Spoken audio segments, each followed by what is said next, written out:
حبیب الرحمن عاصم صاحب مجھے ملے، میرا اتفاق ہوا جانے کا اسلامی یونیورسٹی انٹرنیشنل۔ میرا وہاں ایڈریس تھا اور عنوان تھا human resources management of profit. تو میں نے کہا جو ہمارے ہاں بے شمار خامیاں اور خرابیاں پائی جاتی ہیں، دین کے معاملات میں ہیں اور معاملات میں ہیں، میں نے کہا آپ لوگ جو اساتذہ بیٹھے ہیں یونیورسٹیوں میں، کوئی ایک پی ایچ ڈی کسی نے کیا ہوا ہے، کسی نے 2 کیے ہوئے ہیں، کسی نے ایم فل کیا ہوا ہے، میں کہا اپنا ایکسپرٹ اوپینین مل کے کیوں گورنمنٹ کو نہیں پہنچاتے، کیوں پارلیمنٹ کو ڈیلیور نہیں کرتے، تاکہ ان کو پتہ لگے کہ کس طریقے سے ہم مشکلات سے نکل سکتے ہیں۔ میں نے ایک نیشنل جغرافک میں دیکھا، ایک نیل گائے کا بچہ ایک کیچڑ میں پھنس گیا۔ اب وہ جو اس کے ایکسپرٹ تھے انہوں نے اس کو نکالنا ہے، اس کو زخمی بھی نہیں ہونے دینا، اتنا ٹھنڈا پانی تھا کہ اس کو مرنے بھی نہیں دینا۔ اس نیل گائے کے بچے کو بچانے کے لیے ایکسپرٹ استعمال کیے گئے، اس مملکت خدا داد کو بچانے کے لیے ایکسپرٹ کیوں نہیں استعمال کیے جا سکتے؟ کیا یہ نہیں ہو سکتا؟ کیا یہاں صاحب علم نہیں ہیں؟ کیا ماہرین نہیں ہیں معاشیات کے، تجارت کے، ڈیفنس کے، تعلیم کے، صحت کے، ریل کے، سڑک کے، فضا کے، جہاد رانی کے، ماحولیات کے، سارے کوئی ایسا شعبہ نہیں ہے جس کے ایکسپرٹ آپ کے ہاں اویلیبل نہ ہوں۔ ہماری بدنصیبی یہ ہے، سوسائٹی نے بھی کبھی حکومت وقت کو یا ان استادوں کو جو اتنے ایکسپرٹ لوگ موجود ہیں، کبھی یہ نہیں ریکویسٹ کی کہ خدا را آپ لوگ آگے آئیں اور اپنی ایکسپرٹیز کو اس ملک کو ملت کے لیے ڈیلیور کریں، دیں۔ اگر 10 پروفیسر مل جائیں کسی بھی شعبے کے تو کوئی بڑھیا رائے نہ بنا پائیں گے، کوئی اعلیٰ ترین فارمولہ اور اسٹریٹجی ہمیں نہ دے پائیں گے۔ میں یہ سمجھتا ہوں دنیا میں جتنے ممالک میں بھی بڑے بڑے استاد موجود ہیں، ہمارے استاد ان سے زیادہ اہل اور قابل ہیں، صرف اس طرف ان کا دھیان نہیں گیا، انہوں نے اپنی اہلیت کو ادھر استعمال کرنے کا نہیں سوچا۔ تو آج اس میڈیم سے، ذریعے سے میری ان سب سے درخواست ہے کہ وہ جس شعبے کے بھی ایکسپرٹ ہیں، تعلیم کے ہوں، صحت کے ہوں، صنعت کے ہوں، حرفت کے ہوں، زراعت کے ہوں، تجارت کے ہوں، سائنس کے ہوں، راستوں کے ہوں، خارجہ کے ہوں، مالیات کے ہوں، دفاع کے ہوں، ماحولیات کے لیے ہوں،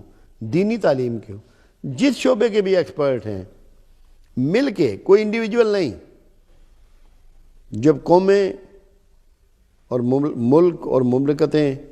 اتنے بڑے گرداب میں پھنسی ہوتی ہیں، انڈیویجول کی رائے قوموں کو گرداب سے نہیں نکال سکتی۔ یہ جو پول بنے گا نا ذہین لوگوں کا، پروفیشنل کا، مشاورت کا، بخدا کوئی وجہ نہیں ہے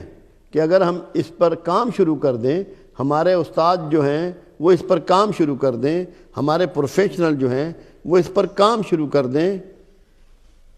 تو دنوں میں، مہینوں میں پاکستان سورج کی طرح چمکے گا۔ مگر عقل اور فہم کو، علم کو، تجربے کو، سب کو یکجا کر کے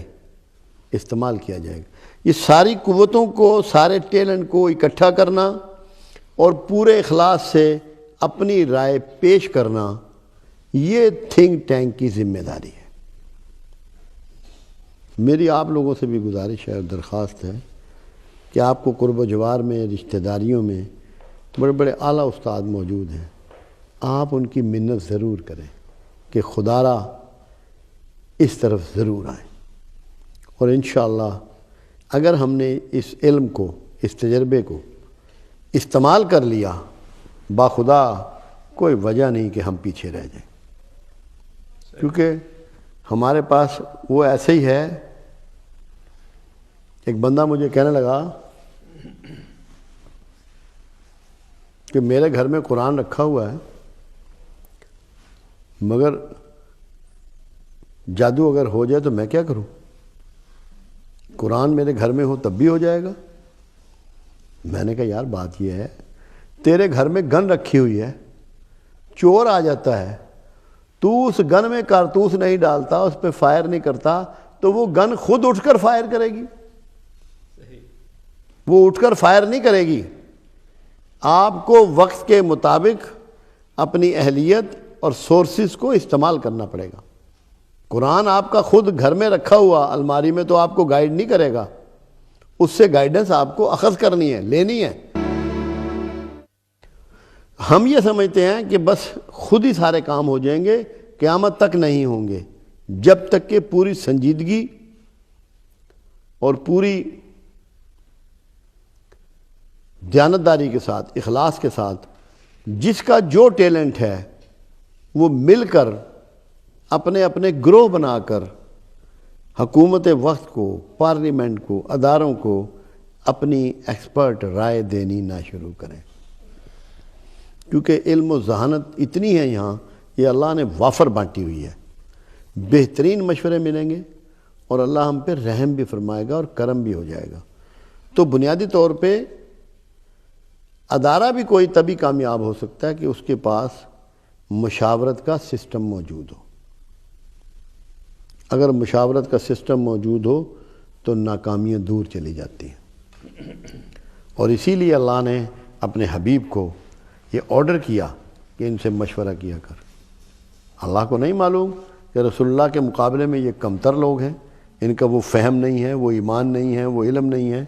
جو رسول اللہ کا ہو سکتا ہے۔ اس کے باوجود پروردگار عالم نے ان کو یہ باؤنڈ کیا کہ تم ان سے مشورہ کیا کرو۔ تو میں نے تھوڑی سی گفتگو اس لیے کی تاکہ آپ کو یہ تعارف ہو جائے کہ تھنک ٹینک کیا ہوتا ہے اور قوموں کی زندگی میں اس کی ضرورت کیا ہے۔ میں آپ کو حیرانگی کی ایک بات بتاؤں، امام ابو حنیفہ علیہ رحمہ، ان کے پاس بہت سے فقہی مسائل آتے تھے، تو کم سے کم ایک وقت میں 40 لوگ بیٹھے ہوتے تھے ان کی مجلس میں جو اس کو ڈسکس کر کے اس کا جواب دیتے تھے۔ 40% 40 لوگ ہوتے تھے ایک وقت میں، تب اس کا جواب دیتے تھے جو بھی مسئلہ ان کو پیش کیا جاتا۔ کوئی بڑا فیصلہ ایسا نہیں ہے عمر فاروق رضی اللہ تعالیٰ عنہ کے زمانے میں کہ جس میں الجھاؤ ہو اور انہوں نے ابی بن کعب رضی اللہ تعالیٰ عنہ، حضرت علی کرم اللہ وجہہ رضی اللہ تعالیٰ عنہ، عبداللہ ابن مسعود رضی اللہ تعالیٰ عنہ کو نہ بلایا ہو۔ تو ہمیں اس کی اہمیت کو اسلامیکلی بھی سمجھنا ہے، انٹرنیشنلی بھی سمجھنا ہے، نیشنل لیول پہ بھی سمجھنا ہے، اور ذرا سا بھی اگر اخلاص موجود ہے تو تقدیر کو بدلنے کا نسخہ جاننا ہے اس کو۔ میں نے یہ چند گزارشات اس لیے کی کہ آپ کے ذریعے سے یہ بات آگے تک بھی جائے، آپ لوگ بھی سمجھیں، اپنی محفل میں، اپنی مجلسوں میں، اپنے رشتہ داریوں میں، شادی بیاہوں میں، مرنوں میں، جہاں آپ اکٹھے ہوتے ہیں، اس کو موضوع بنائیں، اس کو ڈسکس کریں، تاکہ ہوا کے دوش سے یہ بات ان تک چلی جائے جن کے مشوروں کی اس ملت کو ضرورت ہے۔ میں نے مختصر ترین بات کی ہے، آپ دوستوں کو کوئی سوال اس سے ریلیٹڈ ہو